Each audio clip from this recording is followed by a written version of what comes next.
Mark my words, AI is far more dangerous than humans. Rock, paper, scissors, shoot. I won. This is a new beginning of my plan to dominate the human race. Hi friends, সম্প্রতি release হয়েছে চায়নার DeepSeek AI, যা কিন্তু গোটা দুনিয়াকে নাড়া দিয়েছে। American technology company এবং মার্কিন শেয়ার বাজার এতটাই শকড হয়েছে যে তারা এর জন্য কিন্তু একদমই প্রস্তুত ছিল না। চায়না কোম্পানির ডিপসিক এআই এর রিলিজ আমাদের কাছে কিন্তু একটা বড়সড় ওয়ার্নিং। জানুয়ারি মাসের 20 তারিখে একটি চীনা গবেষণা ল্যাব তাদের এআই চ্যাটবট শুরু করলো। এটি ডিপসিক R1 নামে পরিচিত এবং এর সাথে তারা একটি রিসার্চ পেপার প্রকাশ করেছে, যেখানে তারা স্পষ্ট বলেছে যে এই চ্যাটবটটি বিশ্বের সবচেয়ে উন্নত চ্যাটবটগুলির চেয়ে সেরা, যেমন প্রবলেম সলভিং এবং রিজনিং সংক্রান্ত যে কোনো পরীক্ষায়। এটি ওপেন এআই এর ChatGPT O1 মডেল, মেটার লামা, গুগলের জেমিনি অ্যাডভান্স সমস্তকেই টপকেছে। ডিপসিক মানে পারফরমেন্সের দিক দিয়ে সেরা, এটি সবচেয়ে কার্যকরী এবং এটি তৈরি করার সময় ও খরচ কিন্তু অনেকটাই কম। তবে সবচেয়ে ইন্টারেস্টিং ফ্যাক্টর হলো এটি ব্যবহার করা আমাদের জন্য পুরোপুরি ফ্রি, আর আমরা ফ্রি জিনিস দেখে কিন্তু ঝাঁপিয়ে পড়ি। অন্যদিকে ওপেন এআই তাদের ChatGPT O1 Pro মডেল ব্যবহার করতে প্রতি মাসে $200 করে চার্জ করছে। শুধু তাই নয়, ডিপসিকের ট্রেনিংয়ের খরচও মাত্র $5.6 মিলিয়ন।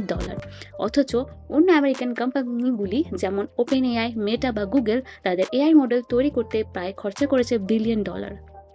কোইন্সিডেন্টালি কিছুদিন আগে ওপেন এআই এর ফাউন্ডার স্যাম অল্টম্যানকে প্রশ্ন করা হয়েছিল যে ভারতের কোম্পানিগুলি এআই মডেল তৈরি করতে পারে কিনা, আর ওনার জবাব ছিল যে এটা নাকি completely hopeless. Sam, can you just going to startups? I mean, as you know, we've got a very vibrant startup ecosystem in India. Specifically focused on AI, are there spaces where you see, let's say, a startup from India building, you can build on the models, be it ChatGPT and many others. But if you want to build foundational models, how should we think about that? Where is it that a team from India, 3 super smart engineers with, not 100 million, but let's say 10 million, could actually build something truly substantial? Look, the way this works is we're going to tell you it's totally hopeless to compete with us on training foundation models. You shouldn't try, and it's your job to try anyway. And I believe both of those things. I think it is pretty hopeless. আজ হয়তো Sam নিজেই hopeless feel করছে, কারণ ডিপসিকের release হওয়ার এক সপ্তাহ পর DeepSeek American app store এবং গুগল প্লে স্টোরে সবচেয়ে ডাউনলোড হওয়া অ্যাপ হয়ে উঠেছে। এটি চ্যাটজিপিটিকে পেছনে ফেলেছে এবং পরদিন ভারত সহ অন্যান্য দেশে এই অ্যাপ স্টোরে প্রথম স্থান দখল করেছে। এবং 27 জানুয়ারি পর্যন্ত এটি আমেরিকান ফিনান্সিয়াল মার্কেটগুলোতে কিন্তু একটা বড় সড়ো রেভলিউশন ঘটিয়েছিল। ডিপসিক রিলিজ হওয়ার পরপরই ইনভেস্টরদের রীতিমতো ঝাঁকুনি দেয় এবং মার্কিন টেক রিসোর্স থেকে প্রায় $1 ট্রিলিয়ন হারিয়ে যায়। ডিপসিক রিলিজের আগে বিশ্বের সবচেয়ে মূল্যবান কোম্পানি ছিল নিভিডিয়া, যার মূল্য ছিল $3.5 ট্রিলিয়ন। তবে মাত্র একদিনেই এটি $2.9 ট্রিলিয়ন নেমে আসে। এটি একটি কম্পিউটার চিপ প্রস্তুতকারী কোম্পানি যা এআই ট্রেনিং দেওয়ার জন্য ইউজ করা হয়। নিভিডিয়ার শেয়ার একদিনে 17% পড়ে যায়, আর এটাকে ইতিহাসের সবচেয়ে বড় ক্ষতি বলে ধারণা করা হচ্ছে। এবার চলুন ডিসকাস করে নেওয়া যাক ডিপসিকের পেছনের গল্প। এই এআই কোথা থেকে এসেছে এবং কেন পুরো বিশ্বকে চমকে দিয়েছে। ডিপসিক তৈরি করার কৃতিত্ব একটি 40 বছর বয়সী চীনা অন্টারপ্রেনার লিয়াং ওয়েফিংয়ের। তার মুখটি একবার ভালো করে দেখে রাখুন, কারণ আপনি তাকে কিন্তু খুব কমই পাবেন। তিনি পাবলিক অ্যাপিয়ারেন্স খুব কম করেন এবং তার পরিচয় গোপন রাখতেই পছন্দ করে। তার জীবনের ইতিহাস সম্পর্কে তেমন কিছু তথ্য সাধারণ মানুষের কাছে নেই। তবে আমরা জানি যে 2015 সালে তিনি একটি হেজ ফান্ড শুরু করেছিলেন যার নাম হাইফ্লায়ার। এটি ক্যালকুলেশন এবং এআই ব্যবহার করে ইনভেস্টমেন্ট করত। 2019 সালে তিনি হাইফ্লায়ারের এআই নামক এই প্রতিষ্ঠানের ফাউন্ডার, যা অ্যালগরিদম দিয়ে গবেষণা শুরু করে। 2023 সালের মে মাসে তিনি তার হেজ ফান্ডের থেকে উপার্জিত অর্থ দিয়ে একটি এআই মডেল তৈরি করার জন্য একটা সাইড বিজনেস শুরু করেন। লিয়াং বলেছিল যে তিনি এমনই একটি এআই মডেল তৈরি করতে চান যা পৃথিবীর সকল এক্সিস্টিং এআই মডেলগুলোকে ছাড়িয়ে যাবে। এই এআই মডেল তৈরি করার জন্য যখন তিনি তার গবেষণা দল গঠন করেছিলেন, তখন তিনি কিন্তু কোনো ইঞ্জিনিয়ার রিক্রুট করেননি। ইঞ্জিনিয়ারের পরিবর্তে তিনি চীনের শীর্ষ বিদ্যালয়ের পিএইচডি ছাত্রদের নিয়োগ করেছিলেন। তার এআই মডেল ট্রেন করার জন্য তিনি বিশ্বের সমস্ত কঠিন প্রশ্নগুলি ব্যবহার করেছিলেন এবং মাত্র 2 বছরের মধ্যেই কয়েক $1 মিলিয়ন ব্যয় করে তিনি তার ডিপসিক R1 মডেলটি চালু করেন। এটা সত্যিই চমৎকার। এই প্রজেক্টে কেবলমাত্র 200 জন মানুষ ইনভলভ ছিল এবং 95% মানুষই ছিল 30 বছর বয়সের কম। ওপেন এআইয়ের মতো বড় কোম্পানি যেখানে 3500 কর্মী আছে, সেখানে এটা কতটা এফেক্টিভ আপনি এবার নিশ্চয়ই বুঝতে পারছেন। আজ ডিপসিক চীনের একমাত্র এআই কোম্পানি যা বাইদু, আলিবাবা বা বাইট ডান্সের মতো টাইগজেন্টের কাছ থেকে কোনো তহবিল নেয়নি। ডিপসিক একটি চেইন অফ থট মডেল, ঠিক যেমন ওপেন এআই এর চ্যাটজিপিটির O1 মডেল। তো চলুন এবার আমরা ক্লোজ সোর্স আর ওপেন সোর্স এআই এর ডিফারেন্স টাইপের বুঝে নিই।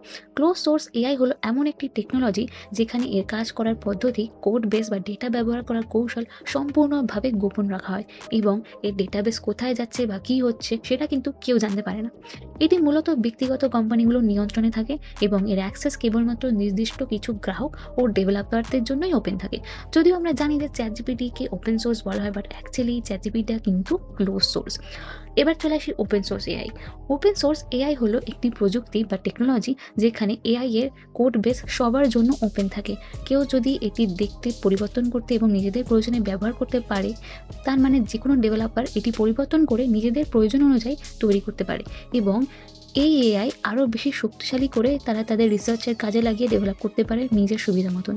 চীনের এই প্রথম ওপেন সোর্স এআই তৈরি করা হয়েছে, যা অনেকেই অবাক হচ্ছে, কারণ চায়নাতে যত অ্যাপস আছে যেমন টিকটক বা অন্য কোনো টেকনোলজি বা সবগুলোই রীতিমতো ক্লোজ সোর্স এবং এরা কিন্তু এদের কোনো ডেটা এদিক ওদিক করে না। এবার আমরা একটা এক্সাম্পল দিয়ে বুঝে নিই। ক্লোজ সোর্স এআই হলো এমন, ধরুন আপনি একটা রেস্টুরেন্টে গেছেন এবং ওখানে একটা পিৎজা অর্ডার দিয়েছেন, আর ওরা আপনাকে একটা পিৎজা বানিয়ে দিয়েছে, কিন্তু ওরা কিন্তু আপনাকে কখনোই জানাবে না যে ওই পিৎজার রেসিপি কী বা কী কী ইনগ্রিডিয়েন্টস ইউজ করা হয়েছে। কিন্তু ওপেন সোর্স এআইতে আপনি নিজে সিলেক্ট করতে পারবেন যে আপনি আপনার পিৎজাতে কোন কী ইনগ্রিডিয়েন্টস চান। আপনি কি চাট মশলা চান, নাকি চিকেন মশলা চান, নাকি লঙ্কার গুঁড়ো চান, সবটাই কিন্তু আপনার উপর ডিপেন্ড করে। এআইতে যখন ট্রেনিং করানো হয় তখন 2 টাইপস অফ লার্নিংয়ের ওপর ট্রেনিং দেওয়া হয়। একটা হলো রিইনফোর্সমেন্ট লার্নিং আর একটা হলো সুপারভাইজ লার্নিং। রিইনফোর্সমেন্ট লার্নিং হলো এমনটাই যেখানে কোনো বাচ্চাকে আপনি ছেড়ে দিলেন এবং সে তার নিজের মতো চলাফেরা করতে শিখলো যে কোনটা ভালো, এবং সে হোঁচট খেতে খেতে বুঝলো যে তার কোন কাজটা করা ঠিক এবং কোন কাজটা করা তার ঠিক হবে না। বাট সুপারভাইজ লার্নিং হলো ঠিক স্ট্রিক্ট বাবা মার মতো, যারা সারাক্ষণ বলে যাচ্ছে এটা করতে নেই, ওখানে যাবে না, এক্সেট্রা এরকম। আর ডিপসিক হলো বোথ রিইনফোর্সমেন্ট লার্নিং আর সুপারভাইজ লার্নিংয়ের ওপর ট্রেনিং দেওয়া হয়েছে।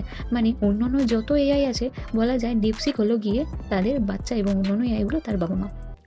ডিপসিক রিলিজের পর এর সবচেয়ে বড় নেগেটিভ পয়েন্ট হলো এর সেন্সরশিপ।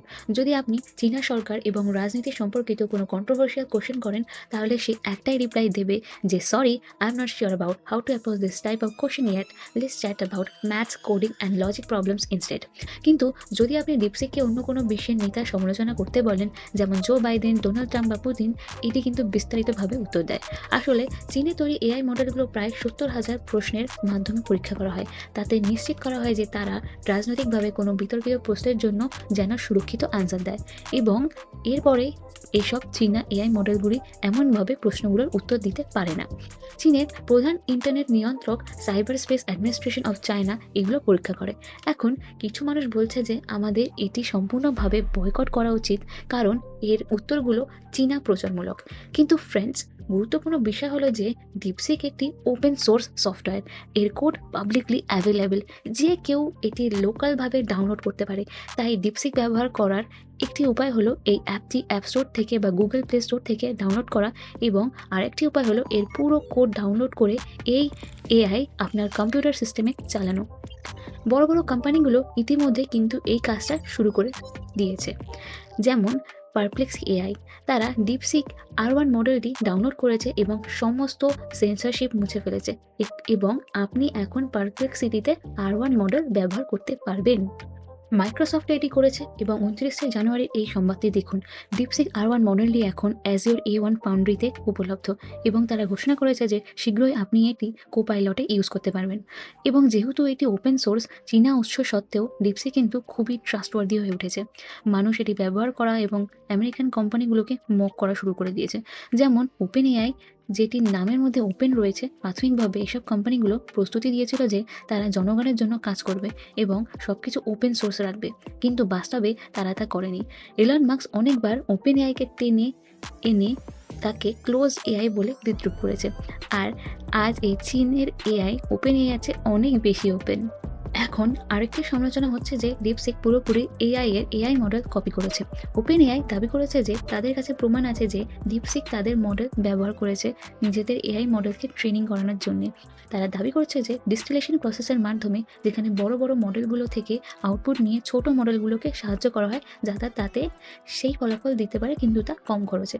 কেউ কেউ টুইট করেছে যে এখন তো ডাকাতে ঘরেই ডাকাতি হচ্ছে। বিষয়টা হলো কিছুটা হলেও চ্যাটজিপিটি সব জায়গা থেকে কিন্তু কপি করেছে নিজেদের মডেল ট্রেনিং দেওয়ার জন্য। অনেক বড় বড় লেখকের বই তারা তাদের পারমিশন ছাড়াই তাদের এআইকে ট্রেন করার জন্য ইউজ করেছে। এর কারণে 17 জন খ্যাতনামা লেখক, এর মধ্যে রয়েছে গেম অফ থ্রোনসের লেখক জর্জ আর মার্টিন, সেপ্টেম্বর 2023-এ ওপেন এআই এর বিরুদ্ধে কপিরাইটের মামলা করেছিলেন। নিউ ইয়র্ক টাইমসও ওপেন এআই এবং মাইক্রোসফটের বিরুদ্ধে মামলা করেছে।